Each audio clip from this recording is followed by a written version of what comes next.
What is good? ABP is back. You feel me? Another episode.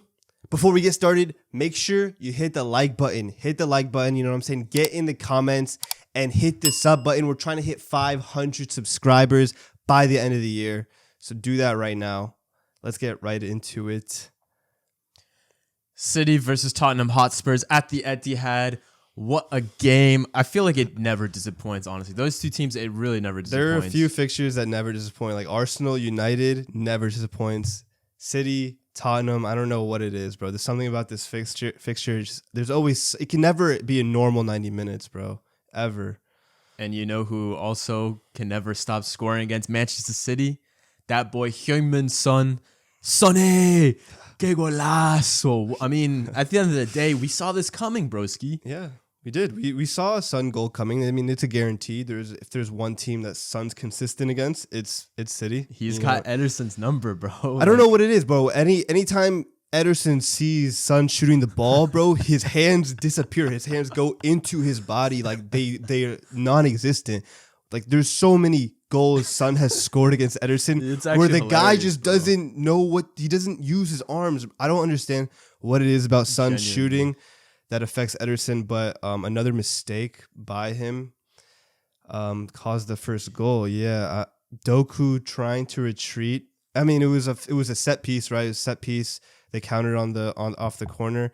Doku was one of the last man, completely misjudged the long ball. Son was through, and then Ederson mistake. Yeah, I mean that's just typical, right? That's and then typical. That man, Sonny again. Own goal, 1-1. He bagged a brace pretty early. That's a bit of a madness, bro. Yeah. So the highs and lows of football, right there. Yeah, I think that was his first ever own goal. Oh, really? I think so. Yeah. Fair. What a goal, though. You know. Yeah, it was a good finish. So yeah, I mean that was 1-1. And in terms of how the game was going at this point, it was like very chaotic, back and forth. Both teams. I wouldn't say back and forth. Once the own goal went in, it was. Oh no, yeah, I'm talking about before the own goal. Like it was pretty chaotic. Then the own goal happened, and then that's when we gained control. Yeah, 100%. You guys were peppering Vicario. I mean, what a keeper! He kept them into the game the whole time. And then, of course, once the goal came in, Phil Foden. What I say last week? It was looking like it was gonna be wraps. Yeah, it was 2-1 up. It was looking like it was gonna be wraps at the end of the day. Hold on, let's not brush past this though. Phil Foden, yet again, another big game, another goal. Tap-in merchant. He's another Raz, mate. There's another Raz. I mean, that's a terrible comparison. Phil Foden, another goal. I think it's multiple big goals this season. I mean, he's made it a habit scoring against the big six. It's shameless. Why are you laughing? It's shameless. He genuinely has an insane record against the big teams. He probably does, but yeah, what's his impact on the field actually? Bar stats, blood. What? He was nowhere. If there's any player who passes the eye test, it's Phil Foden. Phil. Oh my god! Don't say Phil like that, bro. I'm being so serious.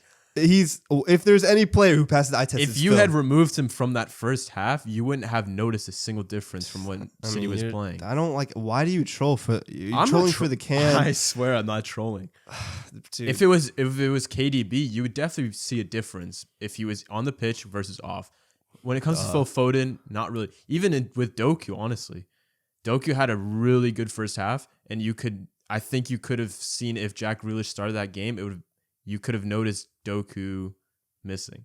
So trust me, we can see when Foden's missing. Foden's having a Player of the Year level season. How many times I'm gonna say it until he lifts he may as well lift the award at the end of the season. All I'm saying is a Player of the Season player is never getting hooked at 70 minutes in a pivotal moment, bro. There's not for Rico Lewis. It's a tactical change. We were up 3-2. Come on, broski. It was tactical change. Doesn't matter. You keep your best players. You keep your decision makers on the pitch, no matter what. That's not true at all, bro. If he's player Champions League semifinal, if he's player of the season, broski, he's not getting subbed. You don't see Salah getting subbed at 70th minute, bro. That's completely. Klopp is a terrorist when it comes to Salah's minutes. Salah is taking some type of drugs to play the amount of minutes he plays. Is Haaland getting subbed 70th minute? Completely different. Haaland doesn't Haaland doesn't press the way Foden presses for 70 straight minutes.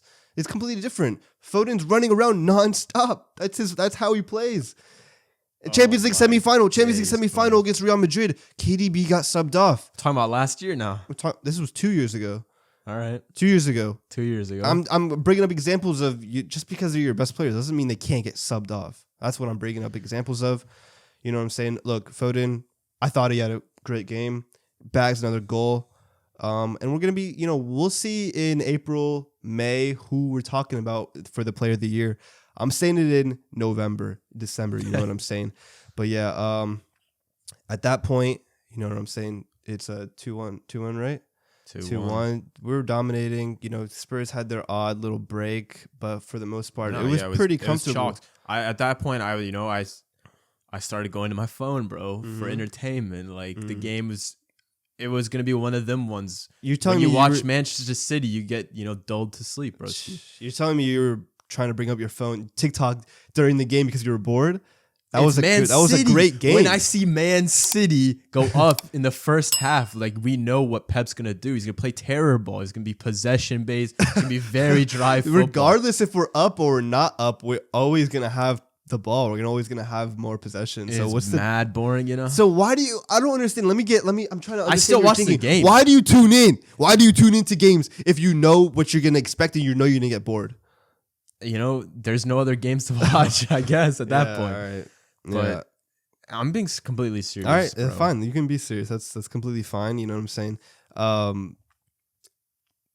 They go 2-2. They go 2-2 with what was Giovanni? It? Oh, Giovanni Lo Celso. Lo Celso gets the states of your club. The state of your camera shut off, but Lo Celso, the state of your club, allowing Lo Celso to score not only a golazo outside the 18.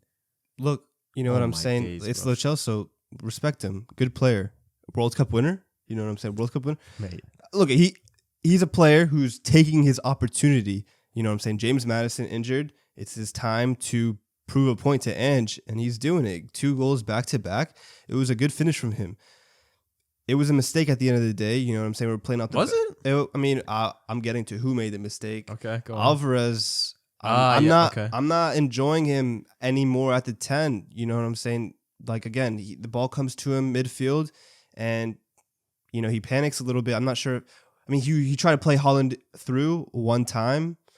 The pass didn't get to him and ended up just going to Lo Celso with plenty of space to dribble and find this shot. It was a great finish. But it's Lo Celso at the end of the day. We're not expecting this to happen, bro. I don't know what's going on with Ange, but he makes average players look great. His system, we talked about this previously in a video. We were wondering, was it really Ange like being this absolute masterclass of a coach, or was it the summer signings being insanely good? That's true. And it's looking like it's really Ange, because even coming into the game, last game that they did lose, they looked a way better team. Yeah, against Villa, they created looked loads of way chances. better. That's a good point, to be fair, because at the end of the day, like, we were having that discussion when Spurs were doing way better at the beginning of the season, that, what would Mourinho be doing right now if he had Vicario, Udogie, Van de Ven? Exactly. But yeah, it's true. Lo Celso's now pulling up some performances under Ange. That's back-to-back goals. Yeah. Speaking of mistakes, we got to talk about Basuma, blood. Basuma. What is Basuma trying to do? Trying to play some street footy inside his own 30 yards? Mm-hmm. Blood. You can't be doing that. Yeah, he's making bad. That was a bad mistake. Like, Basuma didn't have a great game. He's had a great season. This was his... I think he came back, right? This was his first game back from... Yeah, from I think it was too many yellows or something. Yeah, I think it was a yellow card suspension. So comes back. That was not a good performance. Caused the third goal. Great pounce on the mistake. Haaland then squares it to Super Jack. He needed that, bro. Came in. He was on the fringes. Came in for Doku. Doku had a pretty good first half. Doku hit the post in the first half, but then subbed off right away in the second half after like 5 minutes. It looked like he might have picked up a small knock. I think it was something like that. There's no way that Pep would have subbed him off after 5 minutes of the half like that. But Jack comes in, and fair play to him. He had a great cameo. Usually when he comes in, his cameos are usually touch, pass back. Super Jack. Blocked cross, blocked shot. But yeah, good. Good goal, and it was a cold knee slide straight to the camera. That was a hard sell. Nah, You can't fair, even lie. fair Hard play to sell. him. But this type of game is definitely Jack Grealish, like vintage Jack Grealish, because when Jack Grealish comes on, makes his cameo, it's against a low block, and that's not really his style. As much as I like to hate on City Jack Grealish, Aston Villa Jack Grealish was one of my goats at the end of the day. And we saw flashbacks of it. I'll be honest, we saw flashbacks of it. But, Doku's the main man. You said it already. Mm-hmm. He hit the bar. I think it was the bar. Yeah. He actually spun Davies. Yeah, I mean, Doku had a pretty good first half. I mean, I think he could have done better. He could have went at Porro more often, go to the byline, switch it up a bit, because after he hit the bar, he kept trying the same shot and it got blocked a couple of times. But yeah, I mean, Grealish, he did his part. Fair play to him. I'm a big criticizer of Jack Grealish because I know what he can do, and he hasn't lived up 100 mil to that price tag. You know what I'm saying. But that goal was massive. Should have been a winner. Hold up, before you even get to that spot, bro, we got to talk about Haaland, bro. First half Haaland. How many times is he gonna miss? Good. How many times is he gonna miss, bro? That's two. Not one. That's two. What do you mean chances. Oh, he didn't clearly missed. Yeah. I mean, fair. Yeah. I mean, I'm not gonna sit here and act like it didn't happen. Haaland didn't have his greatest game in front of goal. You gotta be. If you it was a want bad to, miss. if you want to win this game, they have to put away the chances. Yeah, I'm not gonna lie. If Haaland puts away his chances, then what I'm saying. Then we're not gonna talk. We're not gonna speak about the things we're about to speak about. So yeah, I can agree with that. But at the end of the day, things happened. Controversy happened toward the end of the game. But Kulusevski made it 3-3, 90th minute. Power header, Luis Diaz-esque. Insane athleticism to get over Ake. I thought poor Ake because he got dunked on. I'm not gonna lie, but at the end of the day, it was like his first action after getting subbed on for Gvardiol. He was not warmed up to the intensity of the game. Kulusevski, great header straight. No, there's no saving that. And everyone. If you've been watching the channel, you know who's been raving about Kulusevski for a long time. Since I first laid eyes on him at Juve. I'm a big advocate for Kulusevski, and I think he's been one of the best players in the league this season, without a doubt. Wait, say that again? One of the best players in the league this season, bro. 100%. After the injuries, maybe. 100%. After the injuries. What do you mean after the injuries? After the Madison injuries, Van de Ven. What are you talking about? Just because? No. Just because, mates. Just because Madison was getting all the glory and Van de Ven and all these Udogi, all these new signings. Sit here and Kulusevski has been performing week in, week out this season. Not 100%, bro. 100%. And he's gonna keep doing it. And honestly, if how things are going right now continues. Let me guess. Player of the season. It's going to be Foden player of the season. Foden v Kulusevski player. This guy is I'm trolling. Obviously, Kulusevski can't get player of the year because Spurs aren't going to challenge for the title, but he's having a great season. That was a great header. Great header. But got to talk about the main referee, This bald Simon Cooper, yo. If I catch you. That's all I'm gonna leave it at because this is on camera. You know what I'm saying? I don't know how many views this is gonna get. I'm leaving it. I'm leaving the potential of this going viral. So I'm not gonna say too much. But Simon Cooper, if I catch you, blood, if I catch you, it's bad refereeing when you start the sentence saying it's this bald ref and you think of another bald ref, bro. Simon Cooper is not the main bald ref. That's true. The Prem always hates on. That's true. But. It was a crazy call. It was one of them ones. It's blatant corruption. It's blatant corruption. I've never seen that in my life. You can't say corruption when we've seen this so many times in other teams. No. We've not seen this specific instance where a ref signals the advantage. So he acknowledges that there is an advantage at play here. Let me not call the foul. Then realizes that, whoa, hold on, this is actually a good advantage. Let me blow my whistle here. That's corruption at its finest. If that isn't blatant proof that the FA, that the Premier League wants a title race, wants someone else to win the title this year, then I don't know what is. Because I've never seen something like that in my life, where a referee acknowledges that there is an advantage right now, and then realizes that, this could actually lead to a goal. let me blow my whistle so they can have a free kick at half field. Yeah, I mean, I've never, honestly, a referee call has not had my blood boiling like that in a very long time. I'm going to be completely straight, honest with you. I'm usually good at firming bad referees, but that specifically, because just the way the game was going, 3-3, you know what I'm saying? We're on 3 draws on the bounce. Now we are, and we're trying to break that bad form, and it's Jack Grealish, This could have been a moment for him as a City player. You know what I'm saying? I don't know, blood. It could have been a game winner. You were telling me, and we got this. No. Hold on. You were sitting here and telling me 40 yards out from goal, Grealish has the ball. He was gonna carry it all the way without someone catching up to him. Bro, did you? No. That's how I know you didn't see. You didn't rewatch that clip. No, I watched it, blood. No, bro. Grealish was through. He was through. There was one player not fast enough, bro. There was one player. There's three players around him. There was 3 players behind him. Yes, but I think it was Porro. And let me bring up the screenshot real quick. I have a screenshot because it's. I'm pretty sure it's Udogie up and maybe Ben Davies. So you got, I believe this is Højbjerg and then Emerson, and I can't tell. It's a blurry picture. I think it's Porro or Ben Davies. Emerson and I think this is Porro are out of the picture. Grealish is gone. Look where the ball is, blood. Look where the ball is. They're out the picture. Still shot They're out the picture. Different. They're out the picture. Still shot is way different. You got here, I think this is Højbjerg tracking back. If Grealish cuts off Højbjerg's path, he's through. There's nothing Højbjerg can do. There's nothing Højbjerg can do about that. If Jack Grealish cuts his path, gets the ball onto his right foot, it's a 1v1. There is no doubt. Look, Grealish isn't the most rapid player. He's not. He's not the most rapid player. You don't need to be the most rapid player to finish this chance right here. He was already about to cut off Højbjerg's path. Højbjerg could have either fouled him, got the red card, or he could have let him go.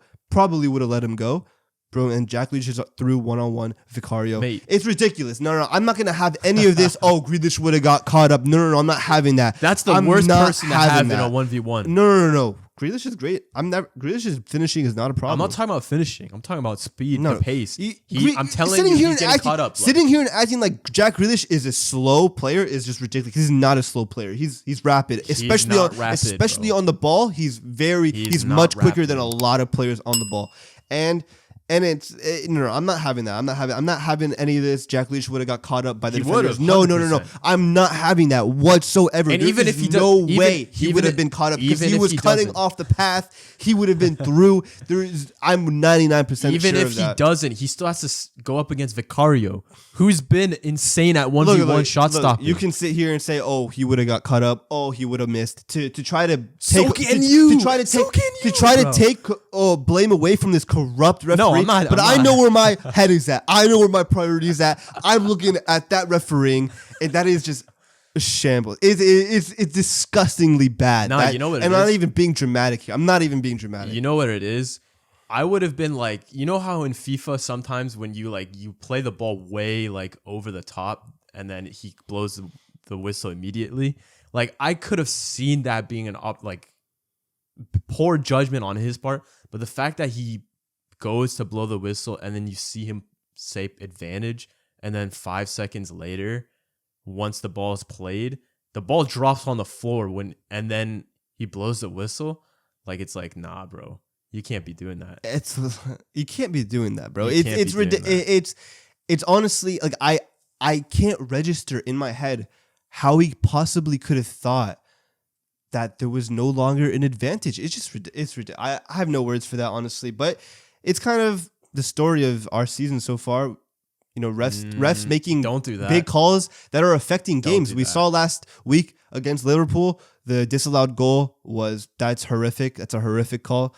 And again this week. So I'm just getting a little bit tired of having to discuss referees when we talk about these big games. Yeah, you're right. You guys should be discussing your poor performances. No. Getting masked by referee dominated mistakes. Liverpool. We dominated Spurs. These are two games. You guys aren't putting your chances away, bro. Look, simple as. I mean, where was Rodri this game? Your best player, so to speak. What was wrong with Rodri? He was non-existent. That's good for a DM. I want my DM to be non-existent. Now it's non-existent. But a DM should be non-existent. That's how you know they had a good game. Because if you are notice how we talked about Basuma for what a mistake. When you notice the defensive midfielder, it's probably because of a mistake. But yeah, I mean, at the end of the day, that's three draws on the bounce for us now. That's many dropped points, but I'm not really too worried. The performances are telling me to stay calm. You know what I'm saying? At this point, you know what I'm saying? At this point, what was that? At this point, like 3 years ago, we were like 8th or 9th and still won the league. So, you know, it's November. As a City fan, I know not to really deep the table too much in December. Arsenal remains up top. But yeah, Arsenal top, Liverpool second. But I just want to talk about one thing I think that we needed to discuss and give his flowers is Johnny Boy Stones. The absence of him is being felt. That's 10 goals conceded in the last 4 games for City without John Stones. Yeah, I mean, he plays that inverted position to a T. Yeah. And it helps in build up, helps in... Akanji can't play it the way John Stones plays it. Akanji plays it well. He had a pretty good game. But, I mean, yeah, there's no replicating what John Stones does for City. Ruben Diaz, bro. He's conversations might need to be had. No, there's no conversations need to be had. Some poor performances of late. I mean, yeah, he was poor against Chelsea, I'll admit that. And he made a mistake against Leipzig in the Champions League. Horrendous, bro. But at the end of the day, this is Ruben Diaz. This is a player who, since he's come into the club... If it was Virgil van Dijk doing that, if it was Virgil, you'd be all over it. Don't even lie to me. Look, but Virgil, yeah, I wouldn't be over Virgil. I wouldn't be all over Virgil. Yes, you would. I wouldn't be all over Virgil because Virgil, he's already stamped his name, in the game. He's already stamped his name as one of the best center backs the league has seen. I personally think he's overrated in terms of GOAT talk. You know what I'm saying? But underrated. But I respect Virgil. He's an amazing defender. Diaz, people are quick to jump on Diaz is overrated train. But at the end of the day, since he's come in, he's won 3 Premier Leagues, and we haven't been knocked out before the Champions League semifinal any of the years he's been at the club. So he clearly shows his ability, his worth. John Stones just brings that level of composure to the team that, when the game gets hectic, yeah, Diaz is usually a culprit of some type of mistake, but that's not his fault really at the end of the day. It's not? It's not. He was great today. But are you going to talk about that? Are you going to talk about how good Diaz was today? He was great. So, I mean, John Stones, all I wanted to say is John Stones, I've been saying probably the best center back in the world. People laugh at that statement. I will continue to say that statement because it's true. It's true at the end of the day. The game did get chippy at the end when, Haaland obviously was fuming, rightfully so. He even tweeted after the game, what the fuck? He tweeted because I think it's deserved. I think, you know what? I'm actually happy this happened. Thank you, Simon Cooper. Thank you, Simon Cooper, for making that terrible call, because I think this moment is going to be that annual moment in Man City's campaign that kind of flips everything, that changes everything, and we go on this run. We become that team again. You know what I'm saying? That dominates the league. That I think this could be that moment, because I think you really, really did make a mistake and triggered the entire squad, especially Haaland. We'll come back to this when they tie again. We'll see next game. We'll see.